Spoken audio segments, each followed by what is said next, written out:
Assalamualaikum warahmatullahi wabarakatuh. Bismillah walhamdulillah wassalatu wassalamu ala rasulillah Sayyidina wa maulana Muhammad wa ala alihi wa ashabihi wa mawala amma ba'du. Saudaraku, kerabat muallimin yang dimuliakan Allah, puja dan puji serta syukur kita ke hadapan Allah di atas semua nikmat yang senantiasa menyertai perjalanan hidup kita hingga sampai saat ini, sehingga kita dapat menjalankan apa yang telah Allah perintahkan kepada kita di bulan suci yang mulia ini. Salawat beserta salam mari sama kita hadiahkan kehadiran junjungan kita Rasulullah Muhammad sallallahu alaihi wasallam. Allahumma shalli ala sayyidina Muhammad wa ala ali sayyidina Muhammad. Kerabat muallimin yang dirahmati Allah, di antara hal yang sangat dianjurkan untuk diperbanyak di bulan Ramadan ini adalah berdoa. Doa merupakan salah satu ibadah yang mudah dilakukan dan berpahala besar.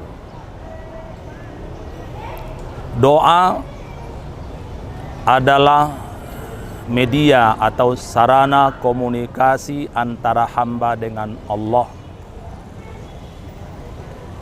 dan jalur untuk berhubungan dengan Allah lewat doa itu selalu terbuka.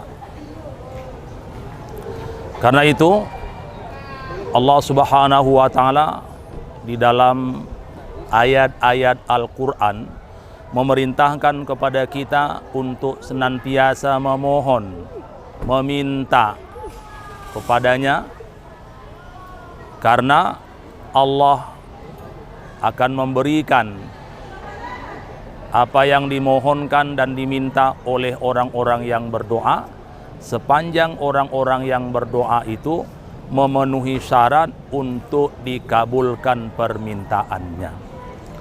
Kerabat muallimin yang dirahmati Allah,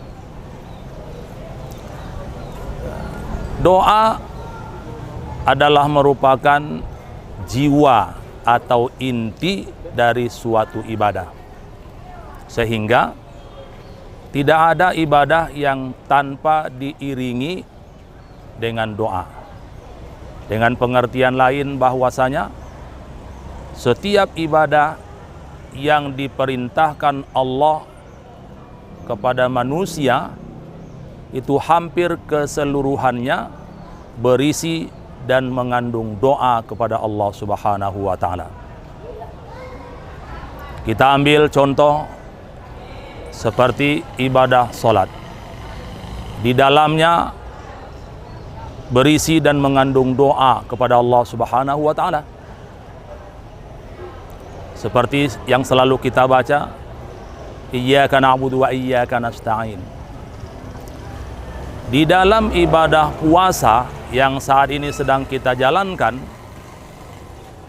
juga mengandung ajaran doa agar kita selalu membacanya di setiap kali kita berbuka puasa dan makan sahur. Bahkan di sepanjang bulan Ramadan ini Allah telah memberikan keleluasaan kepada orang-orang yang berpuasa untuk mengajukan semua permohonan kepada Allah Subhanahu wa Ta'ala. Dan Allah berjanji bahwa doa orang-orang yang berpuasa tersebut akan didengar dan dikabulkan oleh Allah Subhanahu wa Ta'ala. Di dalam ibadah zakat juga ada doa. Artinya setiap kali orang yang mengeluarkan zakat, dia memohon kepada Allah agar zakat yang dikeluarkannya tersebut itu diterima oleh Allah dan mendapatkan pahala dan ganjaran yang besar dari dirinya. Di dalam ibadah haji juga begitu banyak mengandung doa. Bagi saudara-saudara kita yang sudah pernah menunaikan ibadah haji atau ibadah umrah, dia akan tahu bahwasanya apa? Banyak doa yang dipanjatkan, banyak doa yang dimohonkan, dilantunkan di dalam menjalankan ibadah haji dan umrah tersebut ketika berada di tanah suci. Oleh karena itu, doa di dalam kehidupan manusia adalah merupakan sesuatu yang memang biasa dilakukan oleh seseorang. Allah Subhanahu wa Ta'ala memerintahkan sekaligus menjanjikan kepada orang-orang yang berdoa bahwa Allah akan menjawab dan mewujudkan permohonan hamba-hambanya. Oleh karena itu, para nabi dan rasul selalu dan senantiasa berdoa kepada Allah di dalam kehidupan mereka. Padahal nabi dan rasul adalah merupakan manusia pilihan Allah, manusia terbaik, gen yang pernah dilahirkan di permukaan bumi ini, tapi mereka tetap memohon kepada Allah Subhanahu wa Ta'ala di dalam segala urusan mereka. Maka sesuatu yang sangat aneh jika di dalam kehidupan kita, di dalam kehidupan orang yang beriman, senjata kita yaitu berupa doa ini selalu dilupakan atau bahkan dianggap remeh fungsi doa di dalam kehidupan. Padahal doa adalah merupakan senjata orang yang beriman yang harus selalu diasah dan dipergunakan. Karena itu, orang-orang yang tidak mau berdoa, maka Rasul Sallallahu Alaihi Wasallam menjelaskannya sebagai orang yang sombong di hadapan Allah Subhanahu wa Ta'ala. Tentu kita sebagai orang yang beriman tidak mau dicap oleh Allah sebagai orang yang sombong. Doa adalah merupakan satu ibadah inti dari keseluruhan ibadah yang kita lakukan. Bahwa setiap ibadah yang kita lakukan itu, kita harus selalu memohon kepada Allah agar ibadah yang kita lakukan itu diterima di sisi Allah dengan segala kekurangan dan keterbatasannya.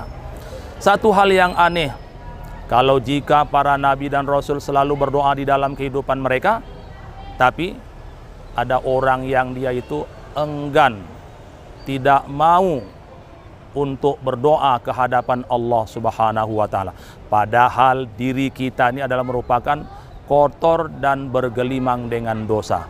Kalau para nabi dan rasul saja merupakan orang yang suci, selalu berdoa kepada Allah, tapi mengapa kita umatnya, hamba Allah ini yang kotor dan berlumuran dosa, malah jarang pula kita berdoa kepada Allah Subhanahu wa Ta'ala. Allah Subhanahu wa Ta'ala di dalam Al-Quran menyampaikan berita yang baik, berita gembira kepada kita bersama. Wa idza sa'alaka ibadi anni fa inni qarib. Apabila hamba-hambaku bertanya kepadamu wahai Muhammad tentang diriku, maka jawablah, sesungguhnya aku dekat.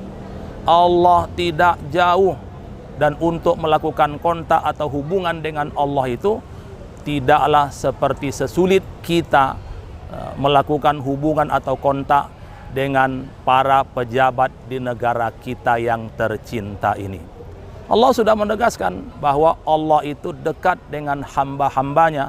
Ujibu da'watad da'i idza da'ani. Kata Allah, aku akan memperkenankan doa orang-orang yang apabila mereka itu berdoa kepada diriku. Falyastajibu li wal yu'minu bi. Karena itu kata Allah Subhanahu wa Ta'ala, hendaklah mereka, orang-orang yang mengajukan permohonan kepada Allah, orang-orang yang berdoa itu kepada Allah Subhanahu wa Ta'ala, hendaklah memperkenankan panggilanku, kata Allah.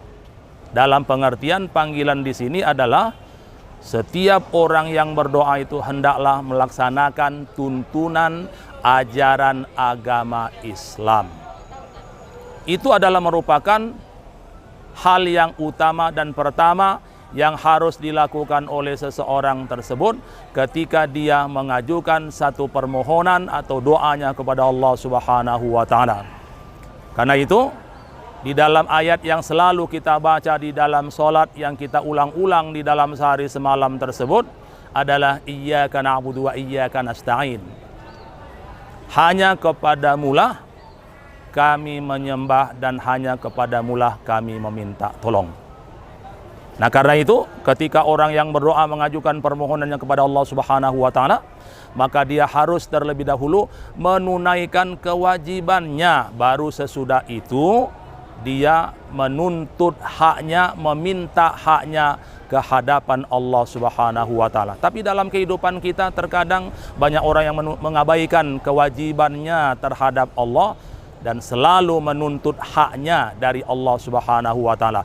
Padahal di dalam ayat yang selalu kita baca tadi adalah iyyaka na'budu wa iyyaka nasta'in, ada pengabdian dulu, baru sesudah mengabdi tersebut memohon pertolongan kepada Allah Subhanahu wa taala. Selanjutnya Allah menegaskan wal yu'minu bi, dan hendaklah mereka beriman kepadaku. Maksudnya orang yang berdoa itu harus yakin bahwa apa yang dia mohonkan, apa yang dia minta kepada Allah, apa yang dia doakan tersebut itu akan dikabulkan oleh Allah Subhanahu wa taala. Dalam artian bahwasanya setiap kita, setiap orang yang berdoa tersebut harus berhusnuzon terhadap Allah. Dan dia yakin bahwa Allah akan mengabulkan dan mendengarkan setiap doa yang ditujukan kepada Allah.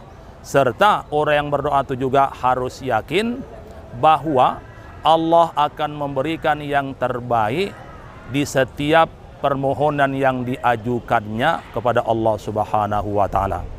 Nah, oleh karena itu, kerabat muallimin yang dirahmati Allah, mari sama kita untuk selalu dan senantiasa menjaga doa kita dalam kehidupan kita.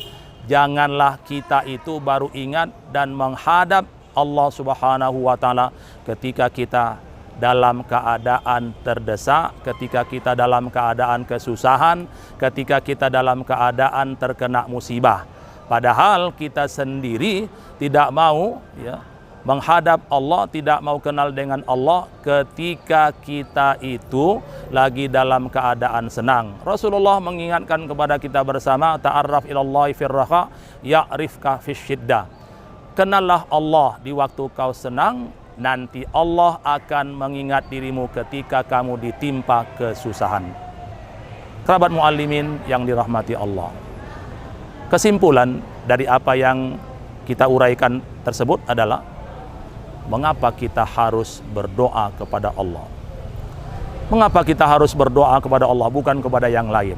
Jawabannya pertama, karena Allah memerintahkan manusia hanya kepada Allah lah menyembah dan meminta. Yang kedua, kenapa kita harus berdoa kepada Allah? Karena orang-orang yang berdoa itu selalu dicintai oleh Allah Subhanahu wa taala. Dan yang ketiga, doa adalah merupakan ibadah. Sehingga tidak ada ibadah yang tanpa diisi dengan doa.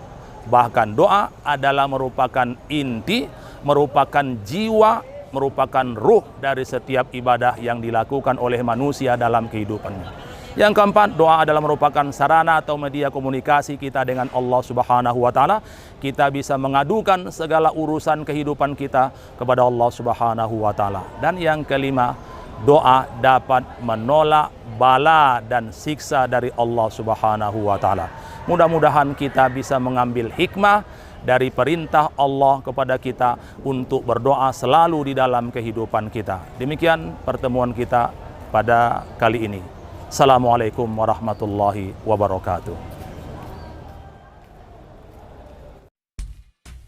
Assalamualaikum warahmatullahi wabarakatuh.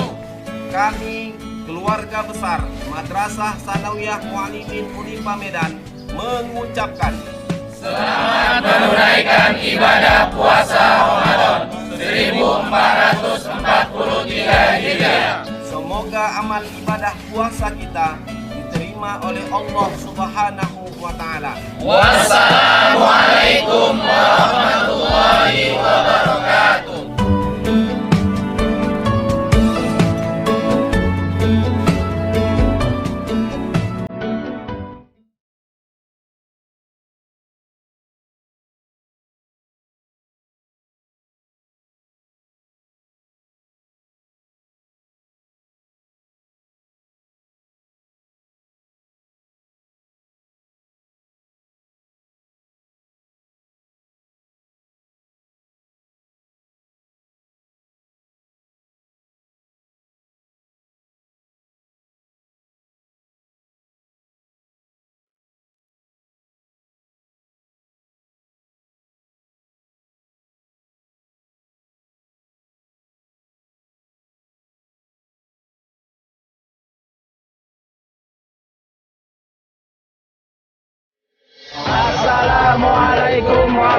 warahmatullahi wabarakatuh. Seluruh keluarga besar PT 2 Cahaya Haramain mengucapkan selamat menunaikan ibadah puasa Ramadan 1443 Hijriah. Semoga amal ibadah kita diterima Allah Subhanahu wa taala. Wassalamualaikum warahmatullahi wabarakatuh. 2 Cahaya, sinarnya mendunia.